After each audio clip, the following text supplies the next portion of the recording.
Baik, sebelumnya terima kasih Pak Lutfi atas kesempatan yang telah diberikan. Perkenalkan, nama saya Gabriela Sinta Dewi Bowo dengan NIM V1323030 dari Prodi D3 Manajemen Pemasaran angkatan 2023 kelas C. Di sini saya akan mereview tentang pembelajaran advertising dan promotion practice selama satu semester ini, kurang lebih setengah semester ini. Untuk yang pertama, kita belajar IMC. IMC sendiri itu adalah bagaimana cara kita mengkomunikasikan antara produk kita biar sampai ke konsumen. IMC ini adalah Integrated Marketing Communication. Jadi, bagaimana cara kita mengiklankan produk, baik itu jasa maupun barang, agar sampai ke konsumen dengan penyampaian yang benar. Nah, IMC sendiri ini terbagi menjadi 7 poin.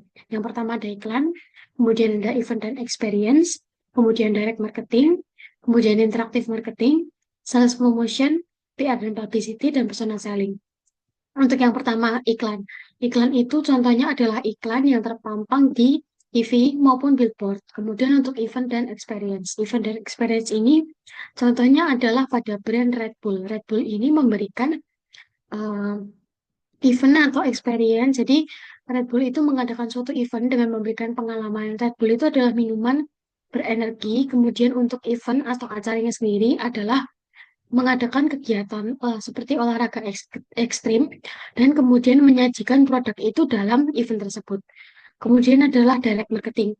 Direct marketing ini adalah em, cara kita untuk mempromosikan atau menjual langsung barang kita kepada konsumen dan nanti hasil akhirnya konsumen dapat membeli secara langsung produk kita. Kemudian adalah interactive marketing. Interactive marketing, bagaimana cara kita berinteraksi secara asik kepada konsumen supaya konsumen itu tertarik untuk melihat maupun membeli produk kita. Kemudian untuk sales promotion. Sales promotion ini biasanya dilakukan oleh SPG ataupun sales yang ada di mall untuk menawarkan suatu produk. Nah, biasanya ketika di mall itu sales akan menawarkan produk makanan atau minuman. Ketika konsumen itu menyukai produk tersebut, maka kemungkinan konsumen akan langsung membeli produk tersebut. Kemudian ada PR dan publicity. PR dan publicity ini adalah public relation. Jadi bagaimana cara kita mempertahankan image atau citra brand kita di depan konsumen. Kemudian untuk personal sharing ini adalah biasanya dipakai untuk barang-barang yang custom, seperti motor, kemudian barang-barang DIY lainnya. Kemudian yang selanjutnya adalah communication pathways. Communication pathways ini adalah cara-cara komunikasi. Yang pertama ada advertising, kemudian sales promotion, brand visibility, public relation, digital platform, dan personal contact. Untuk advertising sendiri ini adalah iklan. Nah, iklan ini bertujuan untuk apa? Iklan ini tidak hanya menjual suatu produk, baik itu barang maupun jasa, tetapi bersifat persuasif atau mempengaruhi persepsi dan kebiasaan dari konsumen tersebut. Nah, di dalam iklan ini kita tidak hanya menjual produk, tetapi kita memberikan informasi atau edukasi mengenai produk yang kita jual. Kemudian ada sales promotion. Jadi promotion ini tuh bertujuan untuk memotivasi pembeli untuk langsung membeli produk. Contohnya sales tadi. Kemudian adalah brand visibility. Brand visibility ini adalah bagaimana cara kita atau cara suatu brand itu em, memaksimalkan pemasaran, baik itu menggunakan platform online maupun offline, biar terlihat di konsumen. Jadi bagaimana eh, pandangan brand kita itu di tengah-tengah konsumen. Intinya kita mempromosikan brand kita agar terlihat atau masyarakat itu tahu mengenai brand kita. Kemudian public relation ini mengembangkan menjaga persepsi positif image. Kemudian digital platforms ini kita bisa menggunakan platform digital seperti website, kemudian ada media sosial. Media sosial ini sangat banyak, ada Instagram, kemudian ada Twitter, kemudian ada TikTok, kemudian personal contact. Jadi kita menghubungi konsumen secara personal. Nah, untuk medianya sendiri ada paid media, earned media, dan owned media.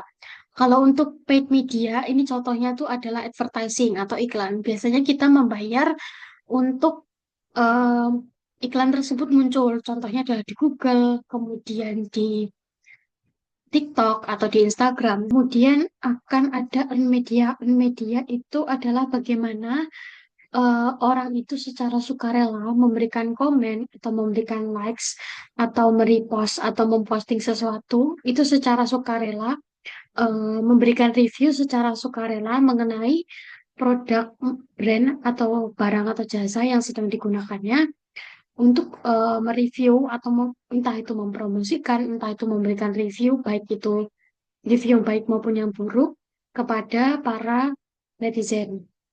Kemudian untuk on media ini adalah media yang kita pakai sehari-hari seperti TikTok, Instagram, Facebook, Twitter. Jadi kita bisa melakukan promosi melalui media yang kita miliki. Kemudian masuk ke dalam the customer journey. Jadi setiap konsumen itu pasti mengalami siklus ini. Yang pertama adalah problem recognition, itu adalah rekognisi problem. Jadi bagaimana kita melihat suatu masalah tersebut. Kemudian kita looking for options atau mencari opsi. Kita mencari opsi dari suatu masalah tersebut. Opsinya apa? Yaitu sebuah solusi. Solusi itu terdapat pada produk atau jasa yang kita jual, barang atau jasa yang kita jual. Kemudian kita masuk ke tahap comparing. Comparing ini adalah membandingkan. Kita akan membandingkan antara kelemahan dan kelebihan antara brand satu dengan brand yang lainnya. Apakah harganya sama, apakah kualitasnya sama. Kita akan mulai membandingkan dan kemudian kita akan make a choice atau menjatuhkan pilihan. Kita akan menjatuhkan pilihan pada salah satu brand dengan aspek-aspek yang tergantung pada konsumen. Em,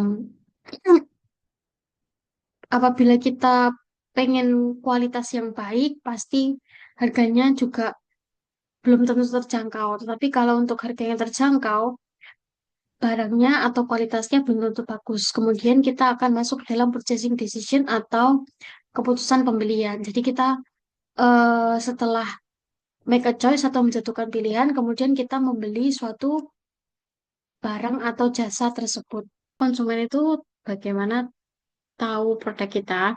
Itu yang pertama dari awareness tadi. Nah, awareness tadi itu bisa ditingkatkan melalui iklan. Jadi konsumen itu mengetahui produk kita, produk mengenai barang atau jasa yang kita jual itu dari awareness. Jadi awareness, meningkatkan awareness itu adalah tujuannya untuk memberi edukasi atau memberi informasi kepada konsumen mengenai produk, baik itu barang atau jasa apa yang dijual secara konsisten, sehingga konsumen itu benar-benar tahu ketika ia ingin membeli eh, produk barang atau jasa kita. Nah, itu bisa didapatkan juga melalui WOM atau word of mouth, atau biasanya dari rekomendasi teman, rekomendasi keluarga, atau rekomendasi eh, orang-orang di sekitar, atau bahkan sekarang dapat kita mendapatkan WOM itu dari orang-orang di media sosial melalui review di TikTok, melalui review di Instagram, melalui review di Shopee atau di platform yang lainnya. Em, Sehingga yang memutuskan untuk konsumen melakukan pembelian adalah melalui paparan informasi dari media sosial. Nah, kemudian di sini kita akan masuk ke dalam model dari advertising dan promotion. Itu ada tiga. Yang pertama ada AIDA, kemudian sales funnel, kemudian yang ketiga attribution models. Untuk yang pertama ada AIDA. AIDA sendiri singkatannya adalah A-nya awareness, kemudian I-nya interest, D-nya desire, A-nya yang terakhir adalah action. Nah, awareness ini adalah pancingan. Awareness ini adalah bagaimana konsumen itu mengetahui atau mengenai brand yang eh, kita jual atau mengenai brand yang kita tampilkan, produk baik itu barang maupun jasa apa yang kita jual, sehingga konsumen itu awalnya terlebih dahulu mengetahui awareness atau terpapar informasi terlebih dahulu mengenai apa yang kita jual. Kemudian adalah interest. Interest itu adalah pesan atau eh, ada ketertarikan apa konsumen itu melirik brand kita. Kemudian desire. Desire itu adalah keinginan.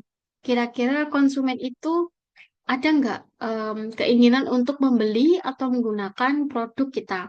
Kemudian yang terakhir adalah action. Action ini adalah seperti call to action. Jadi ini adalah action ini adalah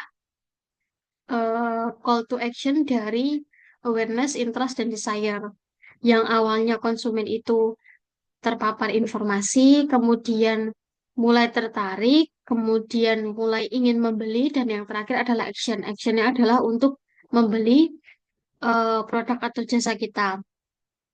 Jadi ini action ini adalah bagaimana konsumen itu melakukan sebuah tindakan, melakukan sebuah pembelian terhadap apa informasi apa yang masuk ke konsumen.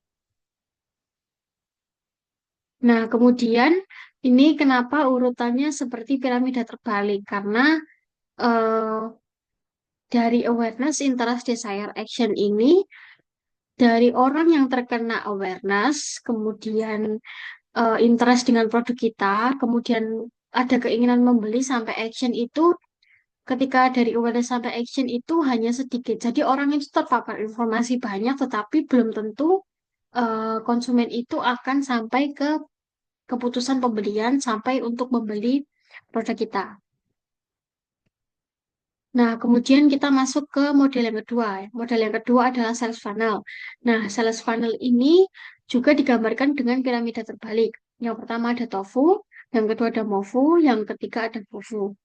Nah, di tofu ini sendiri adalah tujuannya adalah untuk menarik audiens untuk mengunjungi website atau membangun awareness. Jadi, tujuan yang pertama dari tofu ini adalah top of funnel. Jadi, ini untuk membangun awareness atau memaparkan kepada konsumen mengenai produk kita. Kemudian yang kedua, MOVU. MOVU itu adalah middle of funnel. Jadi mengubah rasa interest, mengubah rasa ketertarikan menjadi desire atau keinginan atau membeli. Jadi di bagian MOVU ini adalah kita berusaha untuk mengubah rasa apa ya, rasa keinginan rasa rasa ketertarikan konsumen itu menjadi keinginan untuk membeli. Dan yang terakhir adalah BOFU. BOFU ini adalah bottom of funnel.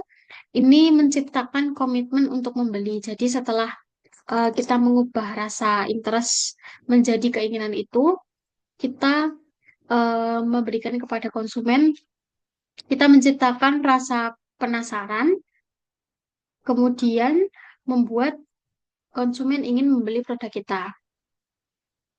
Nah, di bawah sini sebenarnya ada satu lagi yaitu after purchase. Jadi biasanya konsumen itu mengevaluasi produk yang telah mereka beli, adakah keluhan baik itu secara positif maupun secara negatif. Nah, kemudian untuk yang terakhir adalah attribution models. Attribution models ini biasanya dinamis dan beragam.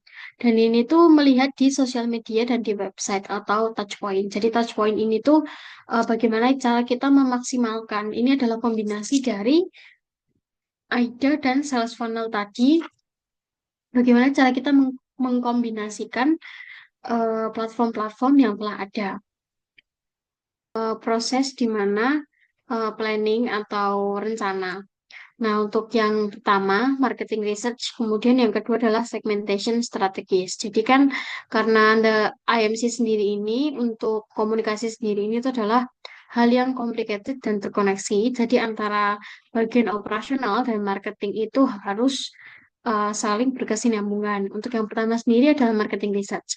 Nah, marketing research ini kita harus meresearch mulai dari konsumen, mulai dari produk, mulai dari pasar, hingga bagaimana cara kita mengkomunikasikannya agar tepat dan sesuai dengan target pasar kita. Nah, kenapa sih kita harus meriset semua itu? Karena ini akan berkaitan dengan segmentation strategis. Jadi, kita itu sebagai perusahaan, kemampuan perusahaan itu pastinya terbatas. Jadi kita memilih segmen yang paling menguntungkan untuk brand kita. mulai dari geolokasi, kemudian eh, kebiasaan konsumen, kemudian eh, tempat tinggal, itu sangat berpengaruh terhadap brand kita. Jadi kita harus memposisikan brand kita itu targetnya siapa, kemudian biasa dipakai oleh siapa. Jadi benar-benar sesuai dengan target, sesuai sesuai target, kemudian tepat sasaran agar produk yang kita jual itu dapat memberikan keuntungan yang maksimal. Baik, sekian review pembelajaran materi dari saya. Terima kasih. Mohon maaf apabila ada kesalahan kata.